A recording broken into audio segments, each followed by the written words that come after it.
কেমন আছেন বাবা, কেমন আছো মা জননী, একবারে তো তারা দেখলি না ওই মা বাবারও কষ্ট দিয়া দুনিয়া এতদিন কাটাইয়া কোনদিনও শান্তি পাবি না।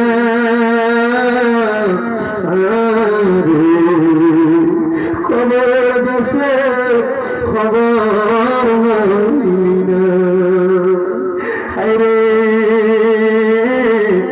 কত সন্তান বউ কথায় কথায় বলছে তোমার আরো 2-3 ভাই আছে, তুমি কেন মা বাপরে একা ভাত খাওয়াও? এই কথা শুই না মা বাপরে জুদা করে দিছে, মা বাপরে আলাদা করে দিছে। মা বাপ সকালে এক ঘরে ভাত খায়, রাত্রে এক ঘরে ভাত খায়, দুপুরে আরেক ঘরে ভাত খায়। কেউ যদি এই কথা শুই না মা বাপরে জুদা করে দিয়ে থাকো, মা বাপরে আলাদা করে দিয়ে থাকো, দে সন্তান তোর পাও আমার সামনে দে, আমি স্বামীন রেজা জিব্বা লাগে তোর পা পরিষ্কার করে দেব। তবু আদা করবি হুজুর এখান থেকে বাড়িতে যাওয়ার পর মা বাবার পা ধরে ধরে মাপ চাইবি। বলে হুজুর মাপ চামো দূরের কথা, আমি 2 ঈদের মা বাবার পা ছুঁয়ে সালামি করি না। না সন্তান না, আম্মার পায়ে ধরলে সন্তানের দাম কমে না, ইজ্জত করে না। আম্মার কাছে নত হইতে পারলে, ছোট হইতে পারলে সমস্ত জগতের কাছে আল্লাহ বড় বানিয়ে দেয়। কারণ আমার নবী বলেছে রেদা রব্বি ফি রিদাল ওয়ালিদাইন, আম্মার সন্তুষ্টিতে আমার আল্লাহ সন্তুষ্ট হয়ে যায়।